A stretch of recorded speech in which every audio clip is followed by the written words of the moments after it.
Bismillahirrahmanirrahim. Assalamualaikum dan salam Malaysia Madani. Bersama saya Amira Kilah dalam 10 terhangat Malaysia. Kami akan bawakan kepada anda 10 berita Malaysia paling trending hari ini 4 Januari 2024 bersamaan 22 Jamadil Akhir 1445 Hijrah. Jangan lupa untuk subscribe YouTube Netstat TV dan follow Facebook Netstat Malaysia.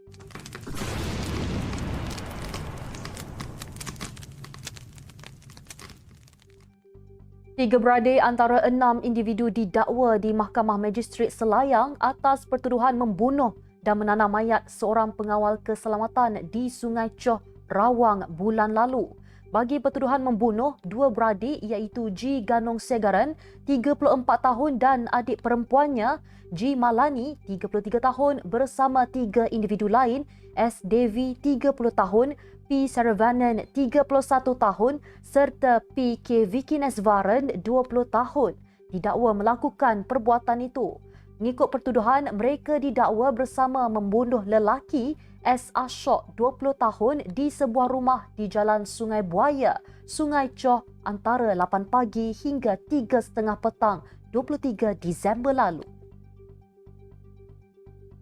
Bekas Perdana Menteri Datuk Seri Najib Razak mengucapkan selamat hari lahir kepada Datuk Seri Ahmad Zahid Hamidi menerusi laman Instagram beliau pada Khamis. Menerusi IG story yang dimuat naik kira-kira sejam lepas, Najib turut mendoakan kesejahteraan buat timbalan Perdana Menteri itu. Tangkap layar perbualan pemain Kelantan FC melalui aplikasi WhatsApp yang tersebar di laman sosial ketika ini seakan-akan menceritakan penderitaan mereka akibat dari gaji yang tertunggak.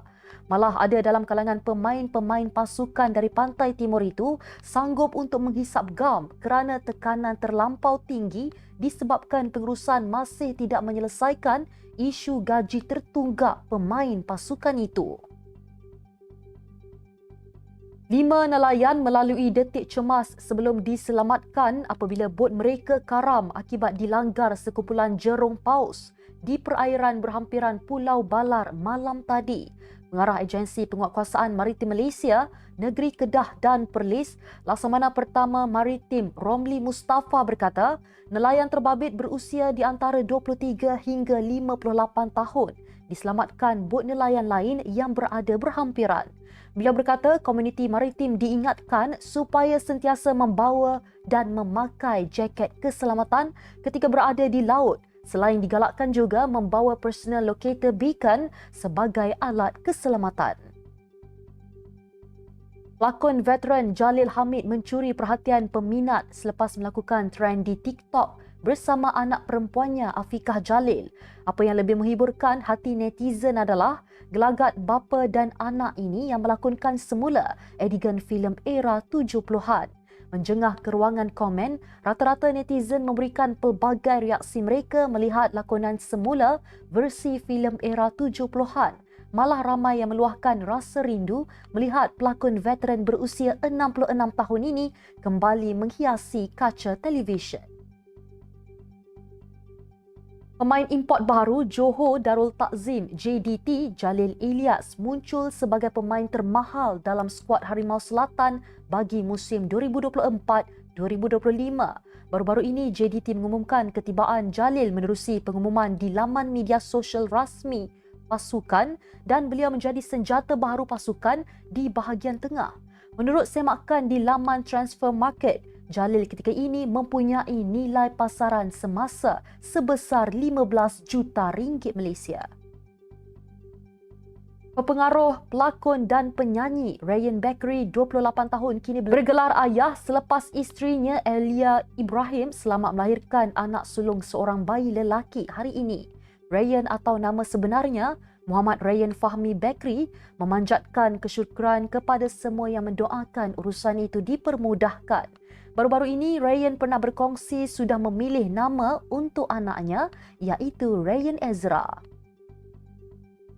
Jabatan Pengangkutan Jalan Kedah mengesahkan anggotanya diserang seorang lelaki seperti yang tular di laman sosial sejak semalam.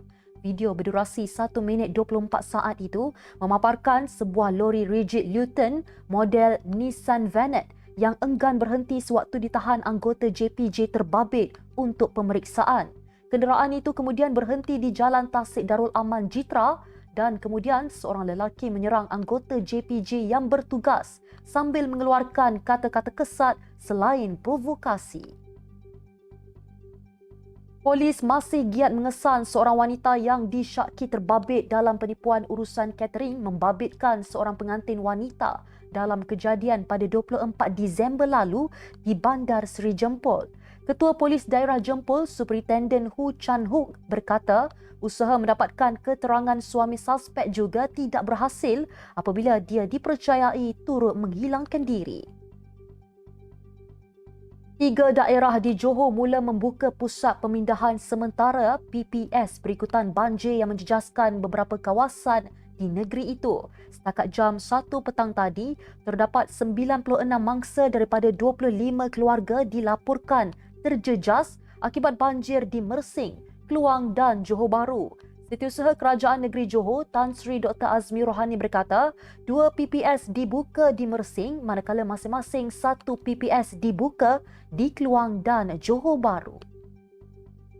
Sekian sahaja 10 terhangat Malaysia hari ini. Jangan lupa bersama saya setiap hari pada waktu yang sama untuk ikuti 10 berita Malaysia paling trending hanya di 10 terhangat Malaysia. Follow Facebook Netstep Malaysia dan subscribe YouTube Netstep TV. Netstep Malaysia menjangkau informasi, mengorak inspirasi. Saya Mirakilah, Assalamualaikum dan salam sejahtera.